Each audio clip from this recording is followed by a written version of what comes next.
अस्सलामुअलैकुम व्यूवर्स। आज की वीडियो में हम डिस्कस करेंगे gas paper for second year chemistry Karachi board 2025। ठीक है, ओके स्टूडेंट। तो सबसे पहले पेपर के बारे में थोड़ा डिस्कस करते हैं। ठीक है, जो पैटर्न है पेपर का, टोटल मार्क्स 85 होते हैं और 3 सेक्शन होते हैं, section A, B and C. Section A के अंदर जो है ना एमसीक्यूज़ होते हैं, 17 एमसीक्यूज़ होते हैं और एक एमसीक्यूज़ 1 नंबर का होता है। ठीक है, इस तरह सेक्शन बी जो हमारे पास है इसमें शॉर्ट क्वेश्चन होते हैं और टोटल 36 मार्क्स होते हैं। ठीक है, लेकिन इस सेक्शन को 2 पोर्शन के अंदर डिवाइड किया गया है, इनऑर्गेनिक केमिस्ट्री और ऑर्गेनिक केमिस्ट्री। इनऑर्गेनिक केमिस्ट्री से 4 क्वेश्चन अटेम्प्ट करने होते हैं और इसके 16 मार्क्स होते हैं, एक क्वेश्चन के 4 मार्क्स होते हैं। ठीक है, इस तरह ऑर्गेनिक केमिस्ट्री से 5 क्वेश्चन अटेम्प्ट करने होते हैं, एक क्वेश्चन के 4 मार्क्स होते हैं। ठीक है, और टोटल 20 मार्क्स होते हैं, तो 20 + 16 हमारे पास 36 मार्क्स बन जाते हैं। अगर हम सेक्शन सी की बात करें तो सेक्शन सी के अंदर लॉन्ग क्वेश्चन होते हैं। ठीक है, जिनको डिटेल क्वेश्चन कहा जाता है। टोटल 32 मार्क्स होते हैं, एक क्वेश्चन ऑर्गेनिक केमिस्ट्री से अटेम्प्ट करना होता है और एक इनऑर्गेनिक से अटेम्प्ट करना होता है। ठीक है, दोनों क्वेश्चन के 16 मार्क्स होते हैं। ठीक है, तो 16 + 16 32 मार्क्स बन जाते हैं। तो स्टूडेंट सबसे पहले शॉर्ट आंसर क्वेश्चन डिस्कस करते हैं सेक्शन बी के। ठीक है, तो फर्स्ट क्वेश्चन हमारे पास है, what is flame test, mention the colour of flame of alkali metal. तो पूछा गया है कि फ्लेम टेस्ट क्या होता है, और जो अल्कली मेटल है, जो हमारे पास 1A ग्रुप मेटल्स है जैसे कि सोडियम है, पोटेशियम वगैरह है, तो उनके कलर बताना है फ्लेम टेस्ट के साथ। क्वेश्चन 2 हमारे पास है, explain the auto oxidising and reducing property of chlorine. तो इस क्वेश्चन में पूछा गया है कि क्लोरीन की प्रॉपर्टी बताओ, auto oxidising property and reducing property. Question 3 है, write down the 3 properties of beryllium that show its unique behaviour in group 2 है। ठीक है, तो बेरिलियम हमारे पास एक मेटल होता है, ग्रुप 2A से बिलोंग करता है। ठीक है, जिसको अल्कलाइन अर्थ मेटल भी कहा जाता है। तो इस एलिमेंट के आपने यूनिक प्रॉपर्टीज के बारे में बताना है। क्वेश्चन नंबर 4 है, गिव द कॉम्पोजिशन, एप्लीकेशन। ठीक है, stainless steel, brass and bronze. तो यहाँ पर 3 हमारे पास एलॉय दिए गए हैं। स्टील है, ठीक है, मतलब स्टेनलेस स्टील, ब्रास और ब्रॉन्ज। तो इन तीनों की आपने कॉम्पोजिशन बतानी है कि मतलब इनकी बनावट क्या है। ठीक है, और एप्लीकेशन बतानी है कि मतलब इनको कहाँ कहाँ यूज़ किया जाता है। क्वेश्चन नंबर 5 हमारे पास है, IUPAC nomenclature of complex compound. ठीक है, तो ये एक क्वेश्चन ऐसा क्वेश्चन है जो हर साल रिपीट होता है, हर साल आता है। तो जो कॉम्प्लेक्स कंपाउंड है इनका आपने नोमेनक्लेचर की प्रैक्टिस करनी है और ये क्वेश्चन हर हाल में एक आता है। ठीक है, हर साल। क्वेश्चन नंबर 6 हमारे पास है, give reason for the following. ठीक है, तो ये क्वेश्चन भी हर साल रिपीट होता है, मतलब 3-4 रीज़न आते हैं पेपर में हर साल, और बुक के अंदर टोटल जो है ना 15 तक रीजंस है। ठीक है, उन रीज़न की प्रैक्टिस करनी है, उनको याद करना है। ठीक है, उनमें से 3-4 इंशाल्लाह रिपीट होंगे। तो 2 क्वेश्चन आपके ऐसे हो गए, एक हमारे पास नोमेनक्लेचर वाला और एक रीज़न वाला।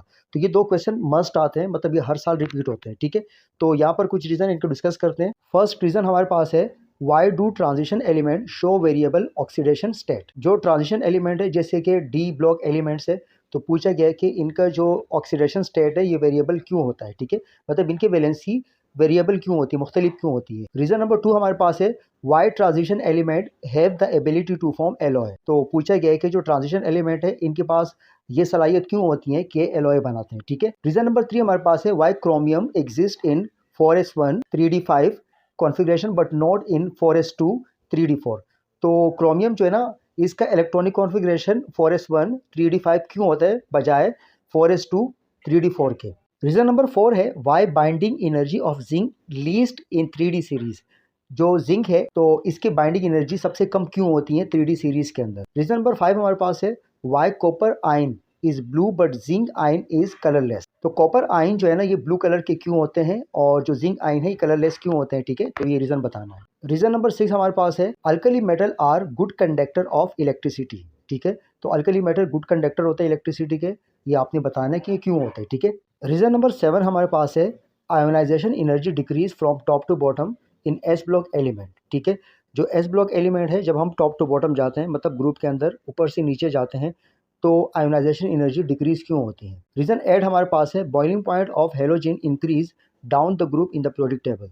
तो हेलोजन जो हमारे पास एलिमेंट है जैसे कि फ्लोरीन है, क्लोरीन, आयोडीन वगैरह है, तो इनका बॉइलिंग पॉइंट डिक्रीज क्यों होता है top to bottom in groups. Reason number 9 हमारे पास है, fluorine the strongest oxidising agent. ठीक है, तो फ्लोरीन एक स्ट्रॉन्गेस्ट ऑक्सीडाइजिंग एजेंट है, तो ये बताना है कि इसकी वजह क्या है।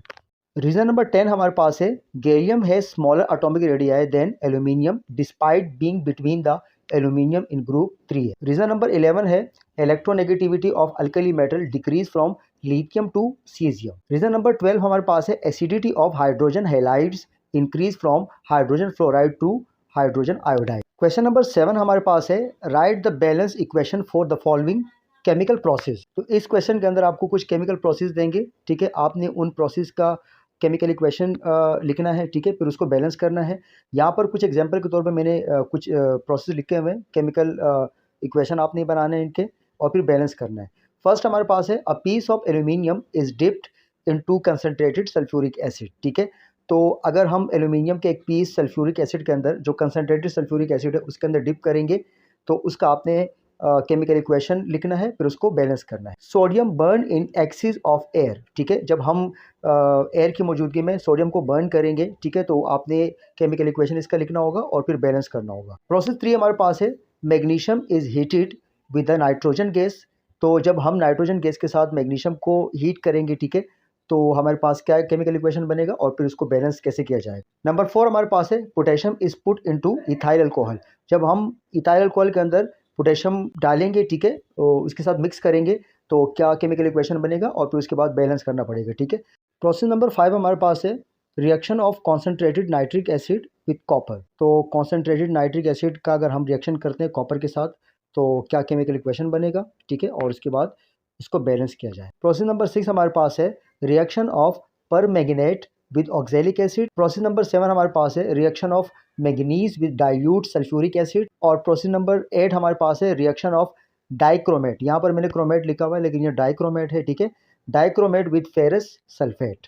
क्वेश्चन नंबर 8 है, why D block elements are called outer transition element. तो डी ब्लॉक एलिमेंट को आउटर ट्रांजिशन एलिमेंट क्यों कहा जाता है। क्वेश्चन नंबर 9 हमारे पास है, melting point of D block elements increase up to middle of the series and then decrease by. तो ये हमारे पास टोटल 9 क्वेश्चन है सेक्शन 20 है।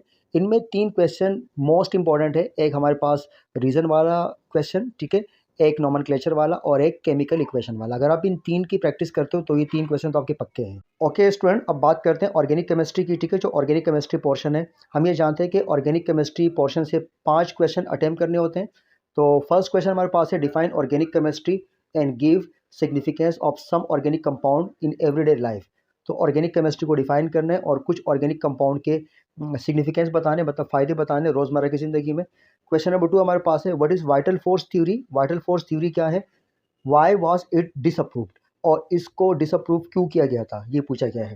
क्वेश्चन नंबर 3 हमारे पास है, write the IUPAC name of the following.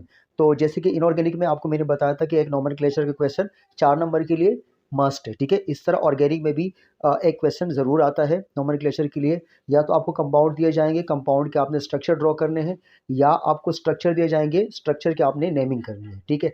Question number 4 है, draw the orbital structure of ethyne और ethene and explain how it is distinguish from ethene by simple chemical test. Orbital structure draw करना है, या तो ethene का आता है, ठीक है, हर साल, या तो इथाइन का आता है। इन दोनों में से एक का आता है, आप दोनों कर ले, तो दोनों में से जो भी आएगा तो फिर आप कर ले।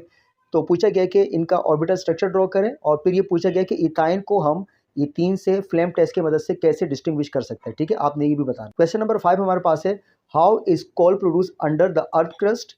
Right the name of the 4 types of coal and mention the percentage of carbon content in them. तो पूछा गया है कि अर्थ क्रस्ट के अंदर कोल कैसे प्रोड्यूस होते हैं, ठीक है। अर्थ क्रस्ट जो ज़मीन का ऊपर वाला लेयर है, 4 ग्रुप के नाम लिख के कोल के, और उनके अंदर कार्बन की परसेंटेज बताते हैं कि हर ग्रुप के अंदर कितनी परसेंटेज है कार्बन की। और करके हमारे पास क्वेश्चन है, what is Lucas reagent, describe its uses, ठीक है। क्वेश्चन नंबर 6 हमारे पास है, what is mean by stereo isomerism, define cis and trans isomerism with example. What are alcohol, how alcohol are classified, ठीक है, अल्कोहल क्या होते हैं, इनको क्लासिफिकेशन इनकी कैसे की जाती है। Why benzene show stability towards addition reaction, write the mechanism of nitration of benzene, ठीक है, बताना है कि बेंजीन जो है ना ये स्टेबिलिटी क्यों शो करता है, ठीक है, एडिशन रिएक्शन में और नाइट्रेशन के साथ, और इनका मैकेनिज्म बताना है, ठीक है, जब इनके नाइट्रेशन होती हैं। क्वेश्चन नंबर 7 है, why are alkyl amine basic in nature, how primary alkyl amine is converted into secondary and tertiary amine, give the equation. Question number 8 हमारे पास है, name 4 derivatives of carboxylic acid, write the equation of their preparation. Differences between alcohol and phenol, alcohol और phenol के बीच में differences बताने हैं। Give the equation and write the names of the following products in the following process, ठीक है। तो नीचे कुछ प्रोसेस दिए गए हैं, केमिकल इक्वेशन है, तो इनके नाम बताने फाइनल प्रोडक्ट के, ठीक है। तो इस क्वेश्चन के अंदर भी आपने केमिकल इक्वेशन लिखना है और फिर उसको बैलेंस करना है, जैसे हमने इनऑर्गेनिक के अंदर डिस्कस किया था, ठीक है। और इसका क्वेश्चन भी मोस्ट इंपॉर्टेंट है, ठीक है, ये भी हर साल आता है। फर्स्ट हमारे पास है ethyne is treated with hydrogen bromide, और बैलेंस करने के बाद आपने नेमिंग लिखनी है, ठीक है, जो फाइनल प्रोडक्ट बनेगा। क्वेश्चन नंबर 2 हमारे पास है 1,2 dibromomethane is heated with alcoholic potassium hydroxide. Question number 3 है ethene is ozonolyse. Question number 4 है ethyne is treated with water in the presence of H2SO4 or HgSO4. Question number 10 है we often use the term iso and neo in the common system of naming of alkane. Explain with example. ठीक है, write the common names of the first 5 members of oxalic acid. Question number 11 हमारे पास है how can you prepare ethane from hydrogenation of ethanol and ethine from dehydrohalogenation of ethyl chloride.